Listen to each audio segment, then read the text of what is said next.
Ladies and gentlemen, Mr. Rich Roll.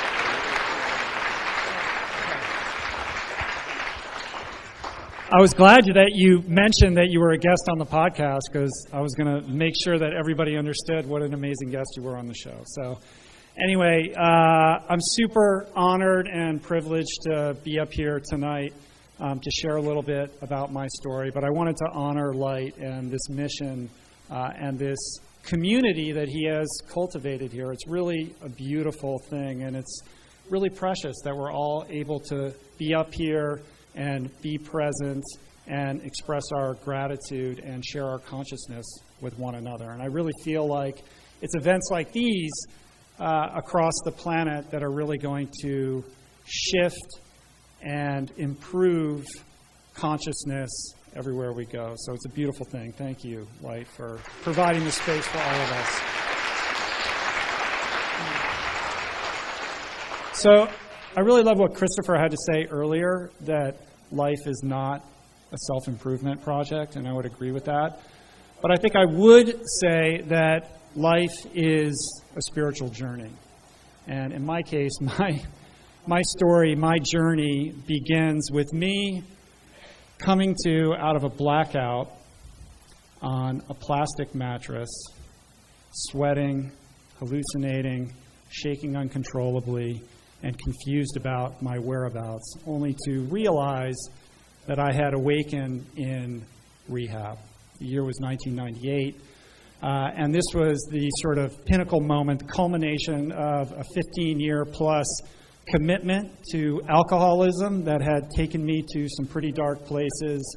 I had had my fair share of incomprehensibly demoralizing moments, brush-ups with the law, DUIs, everything that you hear about, until I was virtually almost homeless, unemployable, alienated from my friends, from my family, terrified, and basically utterly alone. And I had made this decision the morning before I woke up, that I was going to finally take ownership of this problem that I had been struggling with for so many years. It was a very different morning that morning. The first time that I had ever had the willingness, like this crack in the door, this line in the sand moment, where I was actually ready to finally wrestle with and deal objectively with this problem that had been destroying my life for a very long time. And because I was able to recognize that and take specific action, I was able to change my life. And that's a big theme of what I want to talk about here today. But as I sort of detoxed over the next couple days in this rehab and got my wits about me, I remember very clearly a counselor coming up to me, and he said, "Rich, are you a human being having a spiritual experience, or are you a spiritual being having a human experience?" And I said, "I don't understand the question." Like, what are you talking about? This is a completely different language than what I was used to. But this idea of being a spiritual being, having a human experience, is something that I've come to not only believe, but inhabit with every fiber of my being. It is how I perceive and navigate the world. It's the how and why of everything that I have achieved in my life. It's really the bedrock for how I navigate the world and the environments in which I find myself. But at the time, I was just a confused and very lonely and very troubled and very broken person.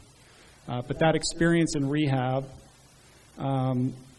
really saved my life. I was there for 100 days, and the amazing thing in retrospect about that is that I like to think of myself as a relatively intelligent person. I got good grades in high school. I got into every college I applied to. I got into Harvard and Princeton. I ended up going to Stanford. I got great grades. I was a world-ranked swimmer on an NCAA championship swimming team. My point being that there was a period of time where I had a very bright future as a young person, very, very bright, and I squandered all of that. I destroyed all of it. And here I was in this rehab for 100 days, essentially with a broken decision maker, an inability to trust my instincts, an inability to trust my instincts, to trust that the decisions that I would make would lead me in the right direction. In essence, my best thinking got me locked up in a mental institution. But it was that experience that gave me a toolbox for reconfiguring my life and for everything that has hence come as a result of that. And as I made my way back into the world, I became very intent not only on building a very strong foundation of sobriety, but also repairing all the wreckage of my past, all the damage that I had done, repairing my relationships, becoming basically a responsible member of society once again. And it was something that I achieved. It didn't happen overnight by any stretch of the imagination. It took over 8 years. But by the time I was 39 years old, I had achieved, but by what all accounts you would consider to be the American dream. I was a partner in my own law firm. I had met my beautiful wife, Julie, who's going to be sharing music with you later on this evening. I was starting a family. I had a really nice car in the driveway. We lived in a beautiful home. It was all good. And yet, on the inside, I had this yearning, like I was living somebody else's life. I was becoming so disillusioned with this career path that I had chosen as a corporate lawyer that was so at odds with this blossoming spiritual development that was taking place inside of me. This idea of being a spiritual being, having a human experience. And it was getting to the point where it was almost irreconcilable. It was reaching a crisis level. And at the same time, I hadn't been taking very good care of myself physically for quite some time. I was sedentary, stressed, your basic workaholic, and subsisting on what I like to call the window diet. Does anybody know what the window diet is? Window diet is my favorite diet. The window diet is when you pull your car up to a fine dining establishment, you roll the window down, and they hand you food, and you eat it. There's a slide on this, I think. Yeah, there you go. I don't know about you guys, but I love that stuff. I eat that stuff almost every single day for every meal, the vast majority of my adult life. And it's a lifestyle that by 39 had left me fat, out of shape, your classic couch potato, hurtling into middle age on a crash course with lifestyle disease. I think there's another slide on that. So as you can see, I look a little bit different there. I wasn't like super obese or anybody that like Jillian Michaels was going to yell at on a television show or anything. You know, your basic pudgy corporate lawyer dude, right? And this existential crisis that I was having sort of came to a head and collided with an acute health crisis shortly before my 40th birthday. It was late one night. I'd been working late in my law practice. I came home. My family was asleep. And I began to make my way up a simple flight of stairs to go to sleep when I had to pause. I was felled by a simple flight of stairs. I was winded, out of breath, tightness in my chest, bent over, sweating, and really terrified, like the fear of God in my heart.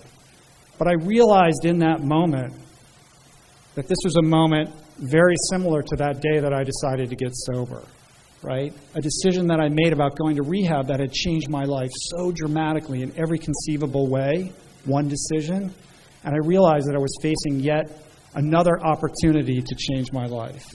These line-in-the-sand moments don't come often, but I think they visit all of us if we're paying attention to our environment. And because I had had that earlier experience, I was able to recognize that, yes, like once again, this is being visited upon me. And if I can make another decision and act decisively and act swiftly, maybe I can resolve this existential crisis and this health crisis that I'm having and create a new path for myself. So what happened in the wake of this is messy, it's complicated, it's nuanced, it's not clear-cut, and I certainly don't have enough time to get into all of the details regarding it, but the simple fact of the matter is that I started to experiment on myself, to try to figure out different ways of living, different ways of eating, things that might create greater synergy for myself, in greater alignment with this new set of values that I was starting to intuit and habit in my life.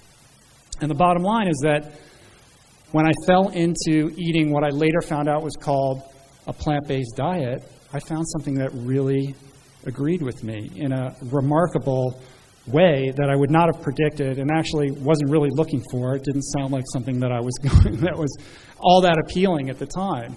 But when I started to remove the animal products from my diet and eat only plants, I'm talking no eggs, no chicken, no fish, no dairy whatsoever, suddenly it was like my body came alive, like I had found something that agreed with me, that revitalized me and enhanced my energy in a way that I could have never predicted. It was absolutely undeniable. And it also happened to be quite synergistic with this new set of values that I was starting to intuit, like I referenced before, the ideas around sustainability, ideas around compassion. And it was absolutely undeniable that within 7 to 10 days of making this switch to what I considered to be a fairly radical diet at the time, I felt like my entire body was coming alive again, like I was a teenager. I had so much energy, I was bouncing off the walls. Julie told me to, please leave the house. I was driving her insane. Go outside and exercise. And I actually wanted to exercise for the first time in a very long time. I pulled out an old pair of running shoes out of the closet. Julie bought me a bike for my birthday. I went back to the pool. And it was all very casual. I didn't have any grand designs on becoming a professional athlete once again. I just wanted to lose the belly fat and be able to enjoy my children at their energy level. But with each week that went by, the weight just melted off my midsection and I felt stronger and more energized. And I was reconnecting with this sense of joy that I had had as a kid, something that had brought me so much happiness, just being outside, the sun on my shoulders, what it's like to jump in the ocean. Very simple things that are related not to fitness or performance, but really just to play, to what it is to be human and to feel alive. To feel alive. And so, about 3 to 4 months into this experiment, I went out for what I intended to just be about an hour run. It was one of those days where, I guess they call it the flow state now. That's what the cool kids call it. I definitely was experiencing a flow state moment. And I ended up running 24 miles that day, which was something way beyond anything I had ever done in my entire life. Believe me, you're laughing. I was as surprised as anyone that my body was capable of doing something like that. It was nuts. And I thought, what is going on? Either I've just unlocked some crazy dormant gene that I didn't know that I had, or there's something about this plant-based diet that's crazy awesome that I would have never known. And I was so struck with the incredible resilience of the human body to bounce back, to repair itself when treated properly. And that epiphany really led me to a question, and it was a question that would soon become an obsession. What am I truly capable of? As a spiritual being having a human experience, what am I truly capable of if I tested that to the outer limits of my mental, physical, emotional, and spiritual capabilities? And it was that quest, that obsession, that led me to the world of ultra-endurance triathlon. Now, ultra-endurance sports, in many ways, I think it's fair to consider that they are quite a good template, if not the ultimate template, to test the outer boundaries of human potential. And so, in 2009, I decided that I was going to do this race called Ultraman. I think there's a slide on this. There it is. So you guys have heard of an Ironman, right? Everybody know what an Ironman is? It's like a 140-mile long triathlon over the course of a day. Well, I discovered this race I'd never heard of before called Ultraman, which is actually twice that distance. It's a 320-mile, 3-day double Ironman distance triathlon that over this 3-day period circumnavigates the entire big island of Hawaii. You guys know why they call it the Big Island? Because it's super fucking big. The first day, you swim 6.2 miles, and then you get on your bike and you ride 90 miles. You go to sleep. The next day, you wake up, you race your bike 170 miles. And the third day, you celebrate this whole insane affair by running 52.4 miles, the double marathon. Now, I read about this race, and I just thought, that is the most ludicrous, insane thing I've ever heard of. People actually volunteer to do this? I couldn't wrap my head around it, and yet I couldn't stop thinking about it. It was another moment where this switch was flicked, and it was like, I knew I was going to find a way to do this race. I just knew it. So I started training for it, preparing for it, obsessing about it, and I was getting fitter and faster and stronger and leaner with every consecutive week. And it was around this time that some of my friends would come up to me and they're like, Rich, man, like you lost all this weight, you're smiling, you look happy, you look like a totally different person. Your skin looks great. And when your guy friends want to talk about how your skin looks, like that's weird, right? Like that's some weird shit. They're like, what are you doing? What's the secret? I'm like, what lotion do I use on my face? I'm like, no, what are you eating? What are you doing? And I would tell them, first of all, I'm training for this race, Ultraman. I'd tell them about that, and they would say, you should call your sponsor. That doesn't sound like you're in your right state of mind. And I'd say, oh yeah, and I'm doing it on this plant-based diet. Like I'm eating only plants, and it's like really seems to be working for me. And then all of that eager anticipation about this secret that I was going to be conveying to them would their faces would kind of droop, and there would be a look of disaffected disappointment that would kind of morph into grave concern for my welfare and my well-being. And a lot of these conversations went something like this. I think there's a slide on this. So, whoops. Yeah, if you tell somebody you're going to go to McDonald's or keep going through here, if you're going to go out for a smoke, it's not a problem. Let's get drunk. Awesome. If you tell somebody you're going vegan, they just absolutely lose their shit. All my friends suddenly became professional nutritionists. When I was eating at McDonald's every day, nobody gave a damn. Now suddenly was very invested in what I was eating every day. Now, always inevitably followed by the ultimate question. Where do you get your protein? Where do you get your protein, bro? Dude, protein? What's up with the protein? So maybe Light can ask questions about that later. We don't have time to get into that. But suffice it to say that based on this plant-based diet and this training regimen that I was on, I was able to basically go from this guy, there's another slide here, this sort of chubby, overworked, couch potato, Law and Order rerun watching, cheeseburger addicted dude, into this guy, fitter, stronger, faster than I had ever been in my entire life, even when I was swimming at Stanford 20 years earlier, 43 years old in that picture. And I will tell you that when you're doing a photo shoot like this, you want to get a really good photographer who knows about lighting. He knows exactly where to put that light to get the shadow just right. I remember he told me like how you have to exhale perfectly to make the abs look like that. Whole thing, right? It's a whole thing. But for me, look, it was never about the physique. It's never been about that. It was like this internal compass had been righted. I just felt like I was in alignment with a sense of purpose that I had never experienced before in my life. And so, Thanksgiving weekend 2009, I show up at this crazy Ultraman race. I think there's another slide here. And I had one goal. And that goal was, don't die. Just don't die. I didn't die. Actually, I almost died. I didn't quite die. The first day I actually was leading this race by 10 minutes. 43-year-old corporate loiter, like winning this crazy world championship event by a full 10 minutes on the first day. The second day, next slide, didn't go so well. I crashed my bike. That's where I almost died. I really didn't think I was going to be able to finish this race whatsoever. My knee was swollen. I broke my pedal. It's a whole crazy, awful story. But I was able to soldier on, no longer in podium contention, of course, but still nonetheless was able to complete the race as the fastest American and sixth overall, sixth in the world in this race.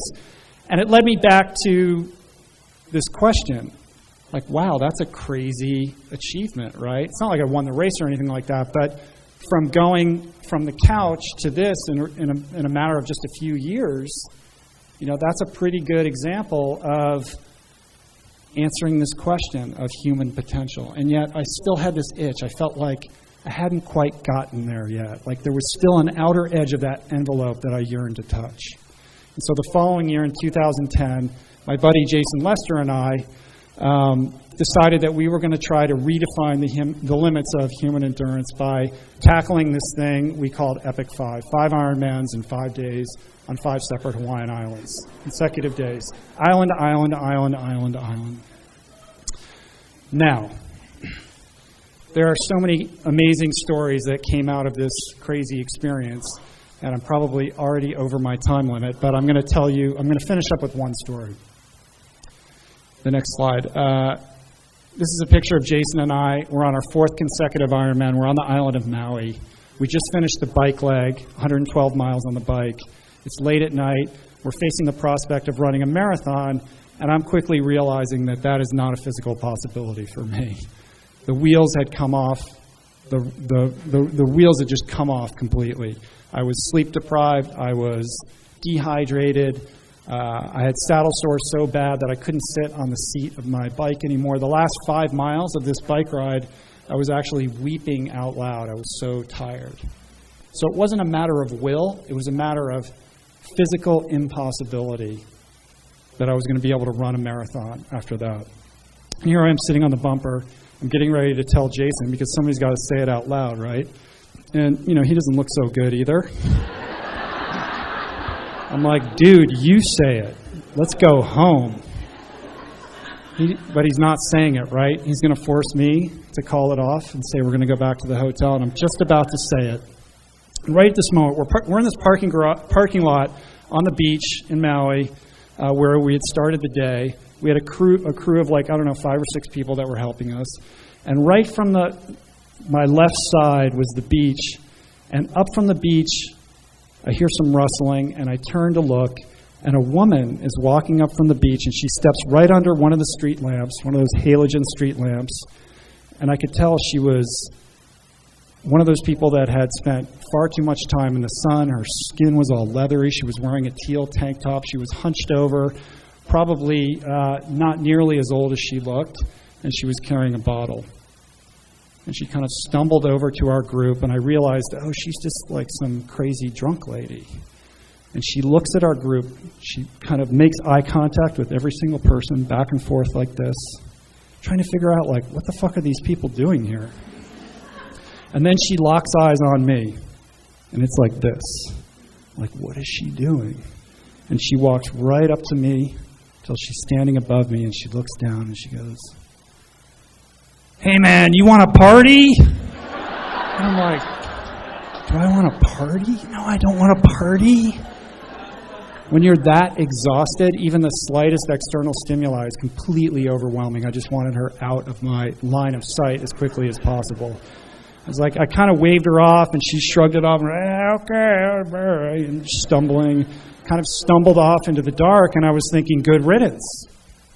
But as I watched her go, I suddenly had another thought. And I realized that had I made just a couple decisions in my life differently than I had made, that I could be living her life so easily I could be walking in her shoes, living that life. She wasn't just some drunk, random lady who happened to stumble upon us. She was like this angel that had been delivered to me to remind me that my life had been twice saved. First through sobriety, and through this crazy experiment with plant-based nutrition and fitness. And in that moment, I had this swell of gratitude to not only just be alive, but to be in the grips of this extraordinary, once-in-a-lifetime adventure. And I don't even know what happened next. I went into a fugue state. And when I came out of it, I wasn't lying in a rehab on a plastic mattress, sweating and shaking and fearful. I was running through the streets of Maui under this haze of a controlled cane field burn that had the sky alit in this crazy orange glow. Our shirts were wrapped around our faces to prevent from smoke inhalation. And it was like a crazy scene out of Apocalypse Now. And just as dawn broke, we finished that marathon. Something I never thought was possible. And with one solid night of sleep and 2 good meals in our belly, we finished that 5th and final Ironman like it was an afterthought, like it was a celebration, like a picnic compared to the 4 that had preceded it. And when the dust settled, Jason and I had done something that no human beings had ever done before. So by 44, I had exceeded my wildest dreams, my wildest expectations as an athlete. But my greatest achievement is not athletic. My greatest achievement is that I healed myself, not in just body or mind, but in spirit. In spirit. And I had answered that question, what am I truly capable of? And the answer is that we are all so much more capable of doing things than we allow ourselves to believe. We're all sitting on top of vast reservoirs of untapped potential and possibility. So if my message is to stand for anything, it's a call to action, to tap into that inner strength, to explore your inner being as a spiritual person having a human experience. A spiritual being having a human experience. We live in crazy times right now. We're in the midst of an almost unspeakable healthcare crisis, an environmental crisis of cataclysmic proportions, and we feel very powerless or divested from making any kind of change. But my experience and my testimony is that we are all very powerful beings when we can tap into that truth about ourselves and bring that to light and express that. The power of the food choices that you make, the power of the consumer choices that you make, and the decisions that you make regarding where you're going to channel your energy. What are you going to invest your time and your attention and your passion in? If you can find that for yourself, it will change who you are. It will change how you are. And it can change the world. And it just might even turn you into a superhero. So thank you.